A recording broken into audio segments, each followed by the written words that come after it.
ನಾನು ಅಷ್ಟೆಲ್ಲ ಕಷ್ಟಪಟ್ಟು ಹುಡುಕ್ತಿದ್ರೆ ನೀನು ಇಲ್ಲಿ ಕೂತಿದೀಯಾ? ಬಾರೆ ಆಚೆ.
ಏನ್ ಹೇಳ್ತಿದ್ದೀರಾ ನೀವು?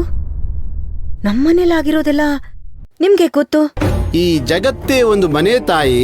ನಾವು ಇದ್ದು ಹೋಗೋಕ್ ಬಂದಿರೋ ಅಕ್ಕಿಗಳು ಅಷ್ಟೇ ತಾಯಿ. ಅವನು ಮನೆಯಲ್ಲಿ ಏನಾಗ್ತಿದೆ ಅನ್ನೋದನ್ನ ಅವನು ನನಗೆ ಹೇಳ್ತಾನೆ. ನಾನು ಅದನ್ನ ನಿಮಗೆ ಹೇಳ್ದೆ ಅಷ್ಟೇ. ನಾನು ಮೊದಲೇ ಹೇಳಿದ್ದೆ ತಾಯಿ, ಹೊಟ್ಟೆ ಪಾಡಿಗೆ ನಾನು ಸುಳ್ಳೇಳೋನಲ್ಲ ಅಂತ.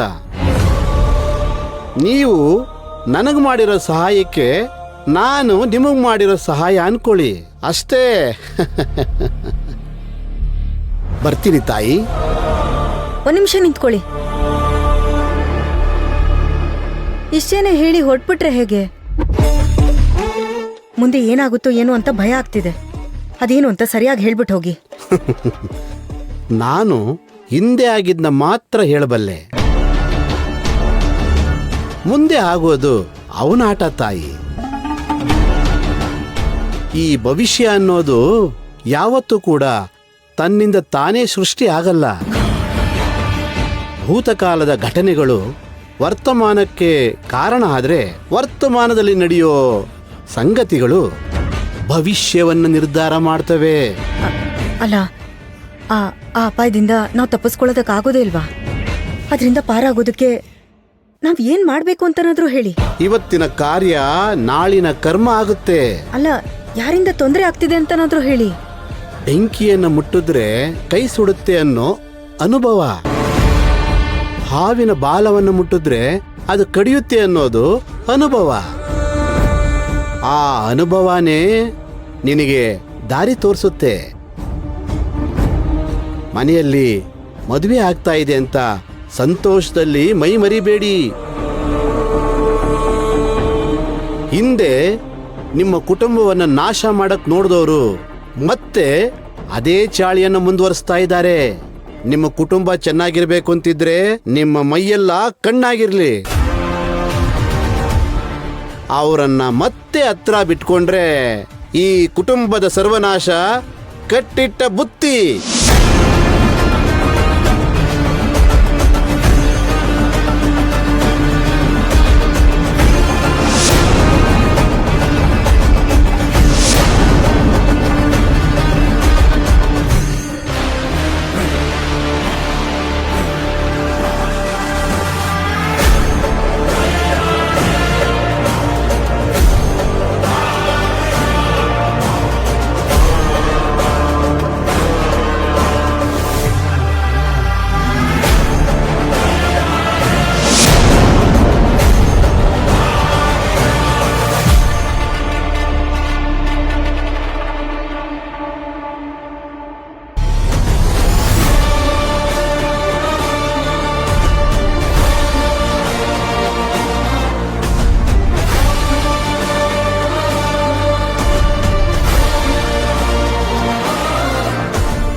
ಅಯ್ಯಯ್ಯೋ ಅದ್ಯಾಕೆ ಆ ತರ ಕಿರ್ಚ್ಕೊತಾ ಇದೀಯಾ?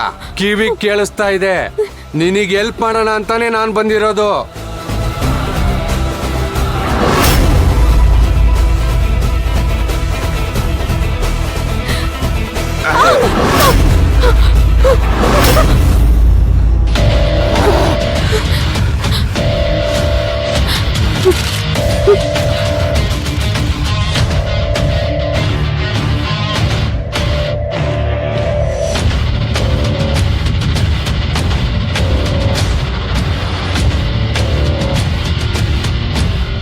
ಇವನ್ನ ನೋಡ್ತಿದ್ರೆ ಇವನ್ ಬರೀ ಕಳ್ಳ ಆಗಿರೋದಕ್ಕೆ ಸಾಧ್ಯನೇ ಇಲ್ಲ. ಇವನು ನನ್ನ ಕೊಲೆ ಮಾಡೋದಕ್ಕೆ ಅಂತಾನೆ ಬಂದಿರೋ ತರ ಇದೆ. ಆದ್ರೆ ಯಾರು ನನ್ನ ಸಾಯಿಸ್ಬೇಕು ಅನ್ಕೊಂಡಿದ್ದಾರೆ? ನಾನು ಇಲ್ಲಿಗೆ ಬಂದಿರೋದು ಕೂಡ ಬೇರೆ ಯಾರಿಗೂ ಗೊತ್ತಿಲ್ಲ. ಇವ್ರನ್ನೆಲ್ಲ ಯಾರು ಕಳ್ಸಿರ್ಬೋದು?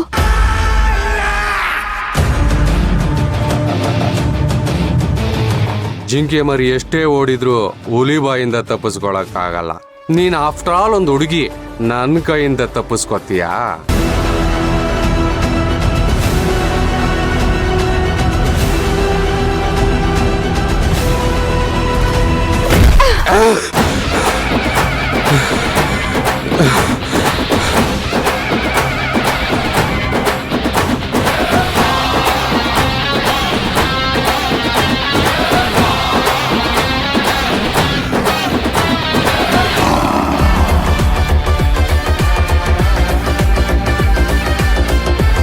ಬಾರೋ ಬಾ.